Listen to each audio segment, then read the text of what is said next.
નમસ્કાર દર્શક મિત્રો, હું છું સમત ખેરાની અને આપ નિહાળી રહ્યા છો હમ ટીવી ભરૂચ. હવે નિહાળીએ આજના મુખ્ય સમાચાર વિગતવાર.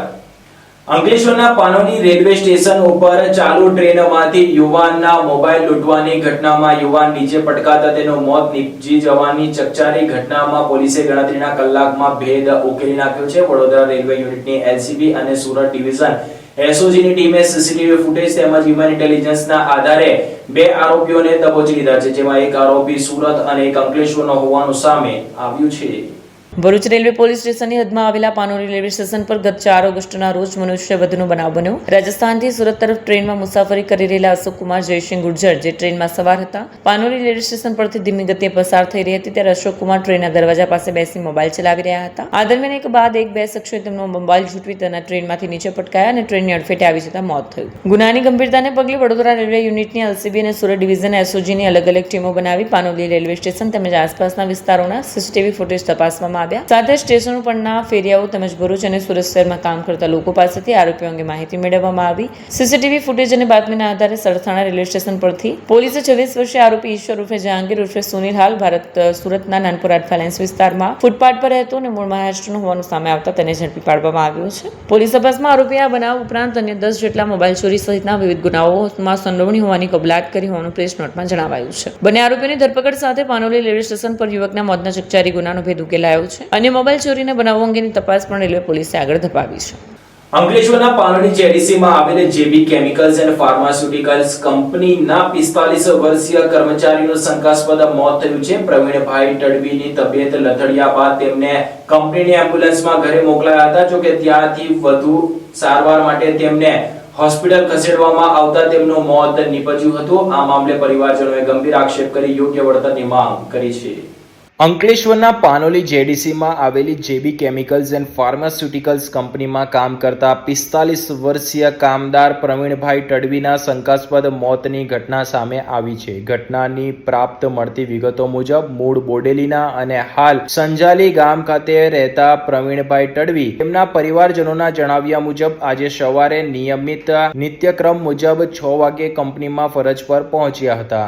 જોકે ત્યારબાદ કંપનીમાં તેમની તબિયત બગડતા તેમને પરત ઘરે મોકલવામાં આવ્યા હતા. ત્યારબાદ થોડી વારમાં તેમનું શંકાસ્પદ હાલતમાં મોત નીપજ્યું હોવાની ઘટના અંગેના પરિવારજનોએ ગંભીર આક્ષેપો કર્યા છે. મૃતકના ભત્રીજાના જણાવ્યા અનુસાર આજે સવારે તેમના કાકા કંપનીમાં એન્ટ્રી કર્યાના થોડા સમય બાદ તેમની તબિયત લથડતા તેમના કાકાને કંપનીની એમ્બ્યુલન્સ મારફતે તેમના ઘરે પરત મોકલવામાં આવ્યા હતા. જોકે ઘરે પહોંચ્યા બાદ તેમના કાકા એટલે કે પ્રવીણભાઈની તબિયત વધુ બગડતા તેમને ફરી 108 એમ્બ્યુલન્સ મારફતે સારવાર માટે સીએચસી સેન્ટર ખાતે લઈ જવામાં આવ્યા હતા, જ્યાં ફરજ પરના તબીબે પ્રવીણભાઈને તપાસી મૃત જાહેર કર્યા હતા. બનાવને પગલે પરિવારજનોમાં શોકનો માહોલ છવાયો છે. હાલ પ્રવીણભાઈના મોતનું ચોક્કસ કારણ સામે આવ્યું નથી અને મોત કયા સંજોગોમાં થયું તે અંગે રહસ્ય અકબંધ છે. જોકે ઘટનાની જાણ થતાં જ પાનોલી પોલીસે પણ તાત્કાલિક ઘટના સ્થળે પહોંચી જરૂરી કાર્યવાહી કરી વધુ તપાસ હાથ ધરી છે. બીજી તરફ મૃતકના ભત્રીજા દ્વારા આ મામલે અનેક શંકાઓ વ્યક્ત કરવામાં આવી છે. તેમના જણાવ્યા મુજબ કંપનીમાં તેમના કાકાની તબિયત બગડી ત્યારે તેમને કંપનીની એમ્બ્યુલન્સમાં ઘરે પરત મોકલવામાં આવ્યા. જોકે આ મામલે ઇમરજન્સી નંબર પર કેમ કોલ કરવામાં ના આવ્યો તેમજ તેમની તબિયત બગડી તો તેમને દવાખાનાના બદલે કેમ ઘરે પરત મોકલવામાં આવ્યા જેવા પ્રશ્ન તેમણે ઉઠાવ્યા હતા. જોકે આ મામલે તેમણે તથ્ય તપાસ થાય અને પરિવારજનોને યોગ્ય વળતર મળે તેવી માંગ કરી છે. અત્રે ઉલ્લેખનીય છે કે મોતનું ચોક્કસ કારણ પોસ્ટમોર્ટમ રિપોર્ટ અને પોલીસ તપાસ બાદ જ સ્પષ્ટ થશે. જોકે હાલ જે પ્રકારે કંપની દ્વારા કામદારને એમ્બ્યુલન્સ મારફતે પરત ઘરે મોકલવામાં આવ્યો હોવાના આક્ષેપો પરિવારજનો દ્વારા કરવામાં આવ્યા છે, જે સમગ્ર મામલે અનેક શંકાઓ ની તરફ ઇશારો કરી રહી છે. ત્યારે આ મામલે પોલીસ તપાસ પણ જરૂરી છે અને સંબંધિત વિભાગો પણ તપાસમાં જોતરાય તે જરૂરી છે. જંબુસર તાલુકાના નહાર ગામે આવેલા ગામ તળાવને મત્સ્ય ઉદ્યોગ માટે ફાળવવાની કાર્યવાહી મામલે ગ્રામજનોએ ઉગ્ર વિરોધ નોંધાવ્યો છે. ગ્રામજનોએ જિલ્લા કલેક્ટરને લેખિતમાં રજૂઆત કરીને તળાવની ફાળવણી તેમજ સમગ્ર મામલે તપાસની માંગ કરી છે અને ફાળવણી રદ કરવાની પણ માંગ કરી છે. ગ્રામજનોએ આક્ષેપ કર્યા છે કે તેમની સહમતિ વિના તળાવ મત્સ્ય ઉદ્યોગ માટે ફાળવવામાં આવ્યું છે, જેને લઈને ગ્રામજનોએ મુશ્કેલીનો સામનો કરવો પડી રહ્યો છે. જંબુસર તાલુકાના નહાર ગામે આવેલું તળાવ છેલ્લા 20 વર્ષથી મત્સ્ય ઉદ્યોગ માટે ફાળવવામાં આવતું હોવાનો ગ્રામજનોનો દાવો છે. ગ્રામજનોના જણાવ્યા મુજબ આ વર્ષે પણ 5 વર્ષનો ઇજારો તેમજ વધુ 5 વર્ષનો વધારાનો ઇજારો મળી કુલ 10 વર્ષ માટે તળાવ ઇજારદારને ફાળવવામાં આવ્યું છે. ગ્રામજનોનો આક્ષેપ છે કે ગ્રામ પંચાયતના સરપંચ અને સભ્યો દ્વારા મનસ્વી રીતે તળાવની ફાળવણી કરવામાં આવે છે. તળાવમાં નાખવામાં આવતા દાણ, ખોરાક અને અન્ય સામગ્રીના કારણે નજીકના ગામ કુવાનું પાણી પ્રદૂષિત થવાની સમસ્યા સર્જાઈ રહી છે, જેના કારણે ગામમાં પીવાના પાણીની મુશ્કેલી ઊભી થઈ રહી છે. ગ્રામજનોને ખુલ્લામાં કુદરતી હાજર જવાની ફરજ પડતી હોવાના આક્ષેપ કરવામાં આવ્યા છે. સતત પાણી ભરાયેલું રહેતા ભૂગર્ભ જળસ્તર ઊંચું આવવાથી ખાડકુવાની સમસ્યા સર્જાઈ રહી છે. વધુમાં ગ્રામજનોએ તળાવને ઇજારદાર તલાટી અને સરપંચ વચ્ચેની કથિત મિત્રતાના કારણે અગાઉની સરખામણી નીચા ભાવે તળાવ ફાળવાયું હોવાના આક્ષેપ સાથે સમગ્ર મામલે તપાસની માંગ કરી છે. ગ્રામજનોએ ગ્રામ પંચાયતના ઠરાવના આધારે કરવામાં આવેલી તળાવની ફાળવણીની મંજૂરી રદ કરી તળાવનો ઉપયોગ સૌપ્રથમ ગામની પાણીની જરૂરિયાત માટે કરવામાં આવે તેવી માંગ કરી છે. ભરૂચ રિક્ષા એસોસિએશન દ્વારા જિલ્લા કલેક્ટરને આવેદનપત્ર પાઠવીને ભરૂચમાં આગામી 10 વર્ષ માટે રિક્ષાની પરમિટ બંધ કરવા તેમજ એપ આધારિત પરિવહન સેવા આપતી કંપનીઓ પર ભરૂચમાં રોક લગાવવા માટેની માંગ કરી છે. ભરૂચ રિક્ષા એસોસિએશન દ્વારા જિલ્લા કલેક્ટરને પાઠવવામાં આવેલા આવેદનપત્રમાં જણાવાયું છે કે વર્ષ 2024માં ભરૂચ શહેરમાં રિક્ષાની વધતી સંખ્યાને ધ્યાનમાં રાખીને નવા પરમિટ બંધ કરવાની માંગ કરવામાં આવી હતી. જોકે વર્ષ 2026 સુધીમાં ભરૂચ શહેરના માર્ગો પર અંદાજે 25,000 જેટલી રિક્ષાઓ દોડતી હોવાના કારણે ટ્રાફિક સહિતની સમસ્યાઓનો સામનો રિક્ષા ચાલકોને કરવો પડી રહ્યો છે, જેના પગલે આગામી 10 વર્ષ માટે ભરૂચમાં નવા રિક્ષા માટેની પરમિટ બંધ કરવાની માંગ કરવામાં આવી છે. તદુપરાંત ભરૂચમાં એપ આધારિત પરિવહન સેવા પૂરી પાડતી કંપનીઓ પર પણ રોક લગાવવાની માંગ કરાઈ છે. આ ઉપરાંત આવતીકાલે રિક્ષા ચાલકો દ્વારા ભરૂચ શહેરના રેલવે સ્ટેશનથી સિફા અને નંદીલાવ સુધી તેમજ ત્યાંથી પરત બાબા સાહેબ આંબેડકરની રેલવે સ્ટેશન સ્થિત પ્રતિમા સુધી તિરંગા રેલીનું આયોજન કરવામાં આવ્યું છે. રિક્ષા એસોસિએશન દ્વારા નવી પરમિટ અને એપ આધારિત પરિવહન સેવા અંગે કરવામાં આવેલી માંગને લઈને હવે તંત્ર દ્વારા શું નિર્ણય લેવામાં આવે છે તે જોવું રહ્યું. જો કે આ પ્રકારે નવી પરમિટ બંધ થવાથી નવા રિક્ષા ચાલકો માટે પણ સમસ્યા ઊભી થઈ શકે છે. જંબુસરમાં ખુલ્લી વરસાદી ગટરોની સમસ્યા ગંભીર બની રહી છે. હીરો હોન્ડા શોરૂમ નજીક વધુ એક એક્ટિવા ખુલ્લી વરસાદી ગટરમાં ખાબકતા મોપેડ સવારનો આબાદ બચાવ થયો હતો. જોકે થોડા દિવસ પહેલા એક પશુ પણ ખુલ્લી ગટરમાં પડી ગયો હોવા છતાં તંત્રએ નોંધ ન લેતા ઘટનાઓ હવે વારંવાર બની રહી છે. જંબુસર શહેરના હીરો હોન્ડા શોરૂમ નજીકથી એક્ટિવા સવાર પસાર થઈ રહ્યો હતો ત્યારે અચાનક એક્ટિવા ખુલ્લી વરસાદી ગટરમાં ખાબક્યું. ઘટનાને પગલે આસપાસના સ્થાનિકો તાત્કાલિક સ્થળ પર દોડી આવ્યા અને ભારે જહેમત બાદ એક્ટિવાને ગટરમાંથી બહાર કાઢ્યું. અગાઉ એક ગાય પણ ખુલ્લી વરસાદી ગટરમાં ખાબકી હતી. હવે એક્ટિવા સવાર સાથે બનેલી ઘટનાએ જંબુસર શહેરમાં ખુલ્લી ગટરોની ગંભીર સમસ્યાને ફરી એક વખત ઉજાગર કરી છે. સ્થાનિકોમાં રોષ સાથે જોખમી ખુલ્લી ગટરોને તાત્કાલિક ઢાંકવાની અને સુરક્ષિત બનાવવાની માંગ ઉઠી છે. સાથે જ નગરજનો સવાલ કરી રહ્યા છે કે જંબુસર નગરપાલિકા ગંભીર સમસ્યા અંગે ક્યારે જાગશે અને તેનો કાયમી ઉકેલ ક્યારે લાવશે. ભરૂચના પાલેજમાં ખાનગી ટ્યુશન ક્લાસના શિક્ષક સામે સગીર વિદ્યાર્થીની સાથે છેડતી કર્યાના આક્ષેપ થયો છે. પરિવારની ફરિયાદના આધારે પાલેજ પોલીસે ગુનો નોંધીને શિક્ષક સામે કાયદેસરની કાર્યવાહી હાથ ધરી છે. ભરૂચ તાલુકામાં આવેલા પાલેજ ખાતે બ્રાઇટ ટ્યુશન ક્લાસ આવેલું છે, જેમાં શિક્ષક તરીકે અયુબ વેલિમ નામનો શખ્સ કામ કરે છે. તેમને ત્યાં આસપાસના ગામમાંથી છાત્રો અભ્યાસાર્થે આવે છે. દરમિયાનમાં પાલેજ પોલીસ મથકે તેમના ટ્યુશનમાં અભ્યાસ કરતી એક બાળકીના પરિવારે ગંભીર આક્ષેપ સાથે ફરિયાદ નોંધાવી છે, જેમાં આક્ષેપ કરાયો છે કે તેમની પુત્રી ગત 7 ઓગસ્ટે ટ્યુશનમાં ગઈ હતી. તે વેળા અયુબ બેલીમે એકલતાનો લાભ લઈ તેની સગીર બાળકીને રોકી, જે બાદ સન્ડે પાકુને તેમ કહી તેની સાથે શારીરિક અડપલા કર્યા. શિક્ષક દ્વારા કરાયેલા શરમજનક કૃત્યથી તે ગભરાઈ તેણે ઘરે આવી તેની માતાને સમગ્ર હકીકત જણાવી. માતા હિપતાઈ ગઈ. પરિવારજોને બાળકીને સાંત્વના આપી સમગ્ર મામલાની પુનઃ પૂછપરછ કર્યા બાદ પાલેજ પોલીસ મથકે ફરિયાદ નોંધાવી પોલીસે આગળની કાયદેસરની કાર્યવાહી હાથ ધરી છે.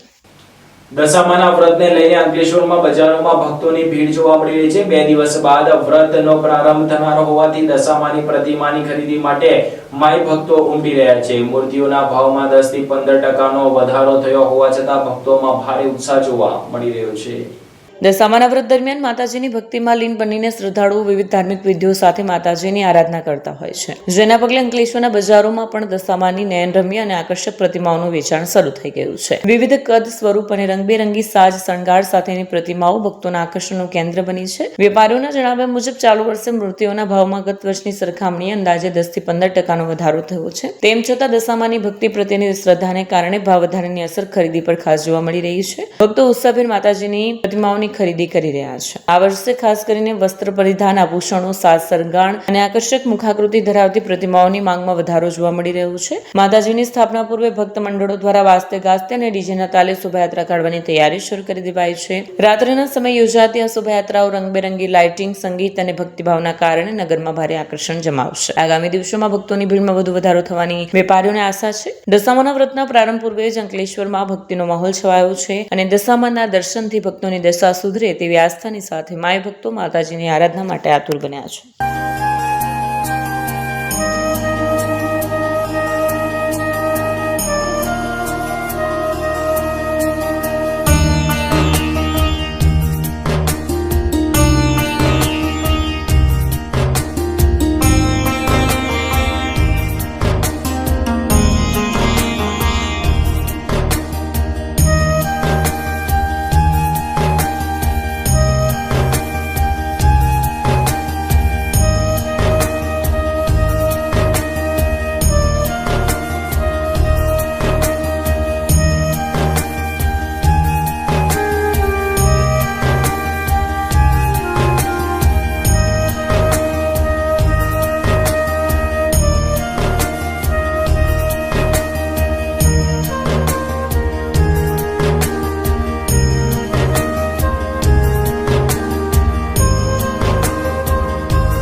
क्या आप अपनी ड्रीम जॉब सर्च कर रहे हैं? तो आपका वेट हुआ खत्म. हमारी कंपनी IICL में है कुछ amazing job openings. IICL are hiring PHP developer, Data Analytics, UI UX graphics designer, Node.js developer, WordPress developer. from all over Gujarat. तो देर किस बात की, अप्लाई करें अभी और बने हमारी डायनामिक टीम का हिस्सा. विजिट करें हमारी वेबसाइट www.iiclindia.com/career या मेल करें अपना रेज्यूमे iiclindia06@gmail.com पर. हमारी टीम में आपको मिलेगा एक इनोवेटिव और क्रिएटिव एनवायरनमेंट ताकि आपकी स्किल्स हमेशा अपडेटेड रहे. Freshers can also apply. Contact now on 7041542766. Vagra તાલુકામાં વહેલી સવારે ભયાનક માર્ગ અકસ્માત સર્જાયો હતો. વિલાયત ભૂકી કાડી નજીક અર્ટિગા કાર ઊંચાઈ પરથી નીચે પટકાતા ચાલકનું ઘટના સ્થળે મોત નીપજ્યું હતું, જ્યારે એક બાળક સહિત 3 વ્યક્તિઓ ઈજાગ્રસ્ત થયા છે. વાગરા તાલુકાના વિલાયત ભૂખી પુલ નજીક વહેલી સવારે એક ગંભીર અકસ્માત સર્જાયો. GJ16AZ0806 નંબરની અર્ટિગા કાર દેરોલ તરફથી વિલાયત તરફ આવી રહી હતી. આ દરમિયાન કાર ચાલકે અચાનક કાબુ ગુમાવતા કાર મેઇન રોડ પરથી ઊંચાઈ પરથી નીચે પટકાઈ. કારનો કચ્છળ ઘણ વળ્યો. કારમાં એક પરિવાર સવાર હતો અને તેઓ દહેજ તરફ પરત ફરી રહ્યા હતા. પરિવારના સભ્યો સિવિલ હોસ્પિટલમાં પોતાના પરિજનોની ખબર અંતર પૂછીને પરત ફરી રહ્યા હતા ત્યારે અકસ્માત સર્જાયો. અકસ્માતમાં કાર ચાલકનું ઘટનાસ્થળે મોત થયું. અન્ય 3 વ્યક્તિઓ ઈજાગ્રસ્ત થયા હોવાનું જાણવા મળ્યું છે. વાગરા પોલીસ તાત્કાલિક પહોંચી અને કાર્યવાહી હાથ ધરી હતી. ભરૂચના રાજપૂત છાત્રાલય ખાતે આમ આદમી પાર્ટીના પ્રદેશ પ્રમુખની ઉપસ્થિતિમાં ખેડૂત સ્વાભિમાન સંમેલન યોજાયું હતું. વીજ થાંભલા અને હાઈ ટેન્શન લાઇન માટે ખેડૂતોની સંમતિ તેમજ યોગ્ય વળતરનો મુદ્દો ઉઠાવીને ખેડૂતોના હક માટે સરકાર સામે આક્રમક વલણ અપનાવવામાં આવ્યું હતું. ભરૂચના રાજપૂત છાત્રાલય ખાતે યોજાયેલ ખેડૂત સ્વાભિમાન સંમેલનમાં જિલ્લાના વિવિધ વિસ્તારોમાંથી ખેડૂતો ઉપસ્થિત રહ્યા. ભરૂચ જિલ્લામાં ખેડૂતોની સંમતિ કે યોગ્ય વળતર વિના વીજ થાંભલા ઉભા કરવા તેમજ હાઈ ટેન્શન વીજ લાઈનો નાખવામાં આવતી હોવાના આક્ષેપોને લઈ સંમેલનમાં ખેડૂતોનો આક્રોશ જોવા મળ્યો. મીડિયા સાથેની વાતચીતમાં આમ આદમી પાર્ટી પ્રદેશ પ્રમુખ ઈશુદાન ગઢવીએ રાજ્ય સરકાર અને વહીવટીતંત્ર પર આકરા પ્રહારો કર્યા. જૂના કાયદાઓનો સહારો લઈને પોલીસ અને તંત્રના બળે ખેડૂતો પર દબાણ કરવામાં આવતું હોવાનું તેમણે આક્ષેપ કર્યો છે. આ ઉપરાંત ખેડૂતોને વળતર ઉપરાંત માસિક ભાડું અથવા કંપનીના નફામાં હિસ્સો આપવાની પણ માંગ કરી. આ દરમિયાન ચેતર વસાવા, મનસુખ વસાવાના મુદ્દે પણ ઈશુદાન ગઢવીએ ભાજપ પર પ્રહાર કર્યા. ચેતર વસાવાને ષડયંત્રપૂર્વક જેલમાં ધકેલવામાં આવ્યાનો આક્ષેપ કર્યા, જ્યારે મનસુખ વસાવા માત્ર દેખાડો કરતા હોવાની ટિપ્પણી કરી હતી. અંતે ઈશુદાન ગઢવીએ ખેડૂતોને જનતાને એક થવાની અપીલ કરતા ખેડૂતોના હક માટે આમ આદમી પાર્ટી લાઠીઓ ખાવા તેમજ જેલમાં જવા માટે પણ તૈયાર હોવાનું જણાવ્યું. ખેડૂતોના એક સંમેલનમાં ભરૂચ આવવાનું થયું છે. તમે વિચાર કરો, સરકાર અત્યારે બેફામપણે કંપનીઓ સાથે મળીને ખેડૂતની મા સમાન એક માત્ર જમીન રહી છે એનું આવકનું સાધન, એના ઉપર ખેડૂતની સહમતિ વગર, ખેડૂતોને યોગ્ય વળતર આપ્યા વગર, ખેડૂતો સાથે વાતચીતો કરવા વગર જે હાઈ ટેન્શનનો લાઈનો નાખે છે, જેના વિરોધમાં આજે સંમેલન યોજાયું હતું. સામાન્ય રીતે 4 જેટલી હાઈ ટેન્શન લાઈનો નખાઈ છે અને હજી 6 જેટલી નોટિફિકેશનો પડી રહ્યા છે. અને આ હાઈ ટેન્શનનો લાઈનો કરોડિયાના માળાની જેમ ભરૂચ અને આસપાસના વિસ્તારોમાં પથરાવાના છે. તમે વિચાર કરો, લગભગ અંદાજે 250 થી વધુ ગામોમાં આ ખેડૂતો એફેક્ટેડ છે. અહીંયા બુલેટ ટ્રેન હોય, એક્સપ્રેસ હાઈવે હોય, આવા કેટલી યોજનાઓમાં જમીનો તો ગઈ જ છે ખેડૂતો. હવે બાકી રહી ગઈ છે જમીન, એ આ લોકો હાઈ ટેન્શન લાઈનમાં ખેડૂતોની જમીન પચાવી પાડવા માંગે છે. ખેડૂતો અને કંપનીઓ એ બે મળીને નક્કી કરવું જોઈએ અને જો ખેડૂતોને પોસાય એ ભાવે કંપનીઓ ઘૂસવી જોઈએ. એના બદલે કંપની જાય છે સરકાર પાસે, સરકાર કંપનીની દલાલ બનીને અધિકારીઓને હુકમો કરે છે, પોલીસ અધિકારીઓને હુકમો કરે છે કે જાઓ, ખેડૂતો ન માને તો ખેડૂતોને ધોકાવાળી કરો. આ સરકાર ખેડૂતોની છે કે કંપનીઓની છે?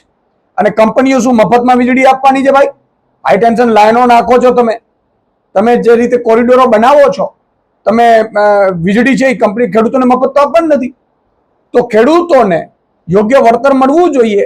અને ખેડૂતોની એ પણ માંગ છે, મેં ઘણા ખેડૂતો સાથે વાત કરી, એમનો મત છે કે કંપનીના માણસો કે પોલીસ હોય કે સરકારના માણસો, જ્યાં સુધી અમે સહમત ન થઈએ વળતર મામલે, ત્યાં સુધી એના ખેતરમાં પગ ન મૂકવો જોઈએ. ત્યારે આ લોકો અંગ્રેજોનો કાયદો લાવીને દેખાડીને એ લોકો બળજબરીપૂર્વક તંત્રને આગળ કરીને કંપનીઓની દલાલી કરે છે. સરકાર, ભાજપ સરકાર, મુખ્યમંત્રી ભૂપેન્દ્રભાઈ પટેલ, એ શરમની વાત છે. આજે અમે ડિમાન્ડ કરી છે કે જે ખેડૂતોને વળતર મળવું જોઈએ એ બજાર કિંમતના 4 ગણા અથવા તો 25 વર્ષ પછી, લાઈનો 25 વર્ષ સુધી રહેવાની છે, 25 વર્ષે તો જમીનની કિંમત કેટલી થવાની છે ભાઈ? એ કિંમત પ્રમાણે વળતર આપવામાં આવે અથવા તો મહિને એને ફિક્સ ભાડું આપવામાં આવે. જેમ કંપની અત્યારે 8-8.5 રૂપિયે યુનિટ વીજળી વેચે છે સરકારને કે આપણે, એ 25 વર્ષ પછી તો 50 કે 100 રૂપિયા યુનિટ વેચતી હશે, ત્યારે કંપનીનો નફો તો કરોડોમાં હશે. ત્યારે ખેડૂતોની જમીન કાયમી માટે કબજો થઈ જશે. એટલે અમારી એ માંગ છે કે આગામી 25 વર્ષ પછી જે કિંમત હોય એ કિંમત પ્રમાણે ખેડૂતોને વળતર ચૂકવવામાં આવે, અથવા તો એને મંથલી ભાડું આપવામાં આવે, અથવા તો એને પ્રોફિટમાં નફો આપવામાં આવે. આ અમારી મેન માંગો છે. ઘણા સમયથી ખેડૂતો આંદોલન કરી રહ્યા છે પણ સરકાર સાંભળતી નથી, તો આનું પરિણામ શું આવશે? બિલકુલ, તાલુકા જિલ્લા પંચાયતની ચૂંટણીમાં ખેડૂતોના આટલા આંદોલન પછી પણ ભાજપ જીતી. ભાજપે જિલ્લા પંચાયતો બનાવી, તાલુકા પંચાયતો બનાવી, એટલે ભાજપને અહંકાર આવી ગયો કે આ ખેડૂતો નથી, આને તો જ્ઞાતિ જાતિ ધર્મના આગેવાનોના કારણે અમે તોડીને મત લાવી શકીશું. એટલે એને એ અહંકાર આવી ગયો છે. પણ હવે ખેડૂતો એક થઈ ગયા છે. જેના ખેતરમાં વીજ લાઈન આવે છે એ ખેડૂત પણ એક થઈ ગયો છે. એક ગામમાં આખું ગામ એક થવા માંડ્યું છે. ગામમાં પોસ્ટરો લાગવા માંડ્યા છે. ન માત્ર ભરૂચ, આ લગભગ 23 જિલ્લાઓમાં હાઈ ટેન્શન લાઈન નીકળવાની છે.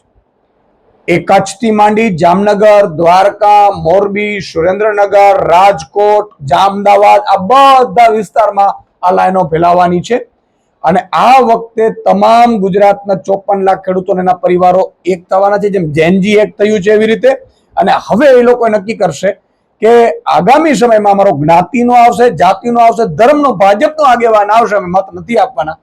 એટલે પછી ભાજપ છે એ ખેડૂતોની વાત માનશે.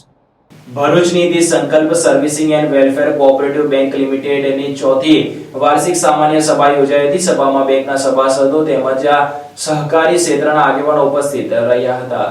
ભરૂચ રેલવે સ્ટેશન સામે આવેલી the Bharuch district central cooperative bank ખાતે the Sankalp servicing and welfare cooperative bank લિમિટેડની ચતુર્થ વાર્ષિક સામાન્ય સભાનું આયોજન કરવામાં આવ્યું. સભાની શરૂઆતમાં સભાના અધ્યક્ષની વરણી કરવામાં આવી. ત્યારબાદ ગત વાર્ષિક સામાન્ય સભાના પ્રેસિડેન્ટને બહાલી આપવામાં આવી. સાથે વર્ષ 2025-26ના હિસાબો તથા ઓડિટ રિપોર્ટને બહાલી આપવા સહિતના વિવિધ મુદ્દા પર ચર્ચા વિચારણા કરવામાં આવી. સભા દરમિયાન સભાસદોના બચત ખાતા ખોલાવવા, બેંકના આગામી કાર્યક્રમો તેમજ પ્રમુખ સ્થાને રજૂ કરવામાં આવેલા વિવિધ વિષયો અંગે ચર્ચા કરવામાં આવી. આ પ્રસંગે સહકારી ક્ષેત્રના આગેવાન સુરેશ આહિર અતિથિ વિશેષ તરીકે ઉપસ્થિત રહ્યા. સમાજના પ્રમુખ રાકેશ પ્રજાપતિ, સંચાલક ગોવિંદ પ્રજાપતિ, પરેશ લાડ, ભરૂચ નગરપાલિકા water works chairman Hemendra Prajapati સહિતના મહાનુભાવો ઉપસ્થિત રહ્યા. બેંકના વિકાસ, સભાસદોના હિત અને સહકાર ક્ષેત્રને વધુ મજબૂત બનાવવા અંગે વિવિધ મહત્વપૂર્ણ મુદ્દા પર ચર્ચા કરવામાં આવી.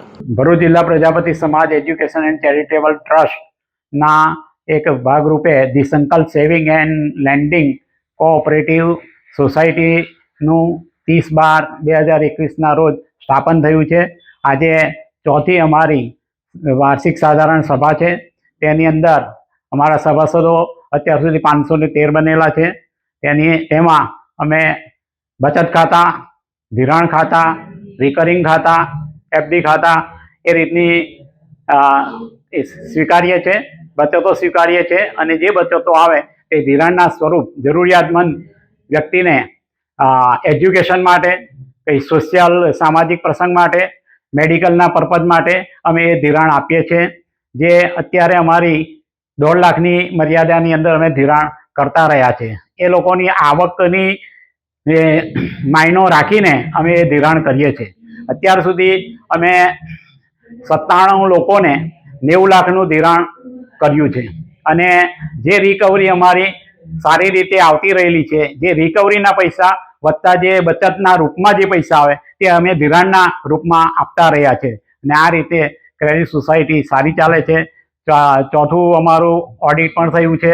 બ વર્ગ હમણાં આપેલો છે, પણ સારી પ્રગતિ કરતી રહેલી છે. હજુ સમાજના વધુ લોકો આની અંદર જોડાય અને જેટલી બચત વધશે તેટલી જ બીજાને આર્થિક મદદ કરવા માટે સક્ષમ બનીશું. જય હિન્દ. ભરૂચ શહેર અને જિલ્લા સહિત વાલિયામાં વિશ્વ આદિવાસી દિવસની ઉજવણી નિમિત્તે વાલિયા યુથ પાવર અને આદિવાસી સમાજ દ્વારા ભવ્ય રેલી સહિત વિવિધ સમાજલક્ષી કાર્યક્રમનું આયોજન કરવામાં આવ્યું હતું.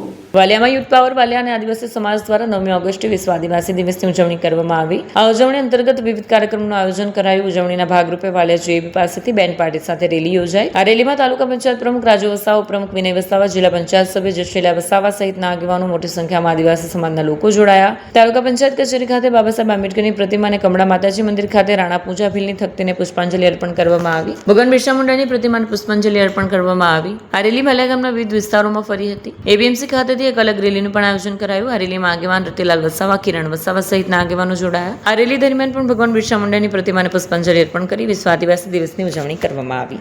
આજ રોજ 9મી ઓગસ્ટ વિશ્વ આદિવાસી દિવસ હોય તો અમે આદિવાસીઓ 3 તાલુકાના આગેવાનો થઈને વાલિયા મુકામે આ એક કાર્યક્રમનું આયોજન કરેલ હોય. એમાં મોટી સંખ્યામાં આદિવાસી આગેવાનો, બહેનો, યુવા મિત્રો આજે જે આદિવાસી વિશ્વ દિવસ છે તો એના માટે આ કઈ નાચ ગાન કૂદીને એને પૂરું કરવાનું નથી, પરંતુ આપણી જે રહેણી કહેણી છે, વેશભૂષા છે, જે પરંપરાગત અધિકારો માટે જે લડતા છીએ, જળ જંગલ જમીન, એના માટે આપણે આ એક સરકારને, કેમ કે બેરી મૂંગી આંધળી સરકાર છે, એને કાયમના માટે દર વર્ષે સચેત કરવા માટે આ પ્રોગ્રામ આપણે રાખીએ છીએ. પરંતુ દુઃખ એ વાતની થાય છે કે ઘણી પંચાયતોના સરપંચીઓ આ ભાજપથી બીએ છે, કારણ કે અમને કામ નહીં આપશે, અમારા કામ બંધ કરાવી દેશે. પણ મિત્રો, હું તમને કહેવા માંગુ છું, તમને લોકોએ મત આપેલા છે, લોકોએ તમને ચૂંટીને મોકલેલા છે, ભાજપથી બીવાની શું જરૂર છે? ચૂંટણી આવે છે અને જાય છે. હવે પછી તમે જો પબ્લિકની સાથે નહીં રહી તો અમે બિલોટી વાલી કરવા પણ તૈયાર છીએ, એટલું યાદ રાખજો. એટલે સરપંચો ચેતી જાય અને જે પરંપરાગત જે રીતિ રિવાજ આપણો હોય એમાં ભાગ લઈ આ કઈ મારા દીકરાના લગ્ન નથી, કોઈ મારા મિત્રના લગ્ન નથી, કોઈ પાર્ટીના લગ્ન નથી, તો શા માટે તમે આનાથી બીવો છો? ભાજપ એક આપણા સમાજનું જે બંધારણ છે એ બંધારણ જે અમુક જે ગ્રાન્ટો આવે છે એ ગ્રાન્ટો ખાઈ જવા માટે જ આપણી સાથે આપણા ચમચા લોકોને રાખે છે. કેમ કે અમે ઘણીવાર અહીંયાથી જોઈએ છીએ. અત્યારે મેં મારા જે મિત્ર એમને મેં એક સર્વે કરાવ્યું ત્યારે એક્ટિવિટીની અંદર 33 ગામો આપણા તાલુકા પંચાયતના કાઢી નાખીને 25 ગામોના કામો લીધા છે. શા માટે 33 ગામોના કામો કાઢી નાખ્યા છે? કેમ ભાજપને જરૂર નથી? પરંતુ જ્યાં જે 33 ગામો છે એ એવા ગામો છે કે ત્યાં સરપંચો એમને કામ આપે નહીં અને એમને જે ગોબાચારી કરવાનું ફાવે નહીં, એ માટે આપણને આ કામોથી વંચિત રાખેલ છે. મિત્રો, હવે હું સરપંચોને આ મંચ પરથી એ પણ કહેવા માંગુ છું કે એટીવીટી કાર્યવાહક અને એટીવીટીના અધ્યક્ષ પણ તાલુકા પંચાયતના પ્રમુખ તરીકે હું અત્યારે નિમણૂક થઈ ચૂક્યો છું. માટે હવે પછી આયોજન થશે તો આપણા તાલુકાનું તમામ ગામો જે હોય તો એમનું અમે એક પણ કામ રહેવાનું દઈશું અને ખૂણે જે વિકાસના કામોની જરૂર હોય એ કામો અમે કરાવીને રહીશું. કેમ કે ભાજપથી જે ડરતા છે એ સરપંચોને ખાસ સૂચના, કેમ કે તમારો આજ 2-4 મહિનાની અંદર સુધરી જજો, નહીં તમે પણ પોટલા બાંધી જ લેજો. અમે બિલોટી વાળી કરવાના છે, વિસાવદર વાળી નહીં. પણ વાગરાના સારણ ગામના ખેડૂતોએ કથિત ઔદ્યોગિક પ્રદૂષણ મુદ્દે જિલ્લા કલેક્ટરને રજૂઆત કરી છે. ખેડૂતોના આક્ષેપો છે કે કંપનીમાંથી નીકળતા કથિત ગેસના કારણે ખેત પાકો અને વૃક્ષોને નુકસાન થઈ રહ્યું છે. આ મામલે તેમણે તપાસ અને જરૂરી કાર્યવાહી કરવાની પણ માંગ કરી છે. વાગરા તાલુકાના સારણ ગામના ખેડૂતો દ્વારા જિલ્લા કલેક્ટરને કરવામાં આવેલ રજૂઆતમાં જણાવ્યા મુજબ હેમાણી કોપકેર પ્રાઇવેટ લિમિટેડ કંપની તેમજ જીએસપી લિંકન ઇન્વાયરો સહિતની કંપનીઓમાંથી નીકળતા કથિત પ્રદૂષણને કારણે ખેતી પાકોને નુકસાન થતું હોવાનો ગંભીર આક્ષેપ કર્યા છે. ખેડૂતોના જણાવ્યા મુજબ સારણ ગામની આસપાસના ખેતરોમાં કપાસ, તુવેર, મગ સહિતના કઠોળ પાકો તેમજ લીમડો, સમડી સહિતના મોટા વૃક્ષો સુકાઈ જવાની સ્થિતિ સર્જાઈ રહી છે. અગાઉ 3 વર્ષ દરમિયાન ચોક્કસ પ્રોડક્ટનું ઉત્પાદન ચાલુ હતું ત્યારે આવી જ પ્રકારની નુકસાની થઈ હોવાનું તેમના ધ્યાનમાં આવ્યું હતું. જ્યારે 3 વર્ષ સુધી ઉત્પાદન બંધ રહ્યું ત્યારે આવી નુકસાની જોવા નથી મળી, જેને લઈને સંબંધિત પ્રોડક્ટ બંધ કરવાની માંગ કરવામાં આવી છે. આ મામલે મામલતદાર દ્વારા જીપીસીબીના અધિકારીઓને જાણ કરવામાં આવતા અધિકારીઓએ સ્થળ પર જઈ કંપનીની તપાસ કરી હોવાનું ખેડૂતોનું કહેવું છે. જોકે તપાસ અંગે ખેડૂતોને કોઈ માહિતી આપવામાં ન હોવાનો પણ આક્ષેપ કરવામાં આવ્યો છે. કથિત પ્રદૂષણને કારણે ખેતીને થતું નુકસાન અટકાવવા જરૂરી કાર્યવાહી કરવામાં આવે તેવી જિલ્લા કલેક્ટર સમક્ષ માંગ કરવામાં આવી છે. ભરૂચ જિલ્લામાં સમયાંતરે પ્રદૂષણને લઈને ફરિયાદો સામે આવતી રહે છે ત્યારે વહીવટીતંત્રની પણ જવાબદારી બને છે આવા મામલાઓમાં સમયસર અને યોગ્ય તપાસ કરાવે જેથી લોકોમાં જીપીસીબી સહિત પ્રદૂષણ નિયંત્રણ માટે જવાબદાર સંસ્થાઓ પ્રત્યેનો વિશ્વાસ જળવાઈ રહે. પટેલ ઇનાયત ઇસ્માઇલ છે. અમે વાગરા તાલુકાના સારણ ગામથી આવીએ છીએ. અમારા ખેતીના પાકોને નુકસાન થયા છે એટલા માટે અમે કલેક્ટર સાહેબની ઓફિસે આવ્યા છે. અમે મામલતદાર સાહેબશ્રીને બી રજૂઆત કરેલી હતી અને એમને જેપીસીપી વાળાને મોકલ્યા હતા પણ એમને કંઈ રિસ્પોન્સ હજુ આવ્યો નથી જીપીસીપી. એટલે અમે મામલતદાર સાહેબ આવ્યા છે. અમારા ખેતીના પાકોને કપાસ, તુવેર, મગ, મઠિયા બધું સુકાઈ ગયું છે. હવે કંપનીવાળા એવું કહે છે કે વરસાદને કારણ છે, પણ વરસાદ ઘણો પુષ્કળ થઈ ગયો છે તો પણ અમે બીજા વખતે કપાસ બનાવ્યો, તુવેર ખેતરમાં ઉયરી, એ પાક પણ સુકાઈ ગયા છે બીજા વખતે પણ. એટલા માટે અમે હેમાની કંપની જે કરીને છે તો અગાઉ 3 વર્ષ પહેલા ચાલુ થઈ હતી તો આ પ્રોબ્લેમ આવ્યા હતા અમારે. પછી એ કંપની 3 વર્ષ બંધ રહીને પાછી બી 7-8 મહિનાથી ચાલુ કરી છે. એટલે એ કંપની પાછી જર્ની ચાલુ થઈ ત્યારના અમારા ગામના લીમડા, ઝાડ, કપાસ, તુવેર, મગ, મઠિયા બધું સુકાઈ ગયું છે. હજારો એકરનું નુકસાન છે અમારા ગામની અંદર. એટલે અમે મામલતદાર સાહેબને બી આવેદનપત્ર આપ્યું અને અહીં કલેક્ટર સાહેબને આવેદનપત્ર દેવા માટે આવ્યા છે. એટલે અમારી માંગણી એવી છે કે એ પ્રોડક્ટ જે બનાવે છે, ઘાસ ચારાની જે સુકાવાની દવા બનાવે છે એનાથી જ નુકસાન થાય છે. એટલે અમારું એવું જ કહેવા માંગે છે કે એ કંપની બંધ કરવામાં આવે યા પછી એનું પ્રોડક્શન જે છે એ પ્રોડક્ટ બદલવામાં આવે, જે બીજું પ્રોડક્શન ઉત્પાદન કરે, એ અમારી માંગણી છે. આ સાથે પૂર્ણ થાય છે હમ ટીવીના સમાચાર. આવતીકાલે ફરી મળીશું નવા સમાચાર અને નવી વિગતો સાથે. ત્યાં સુધી જોતા રહો હમ ટીવી ભરૂચ.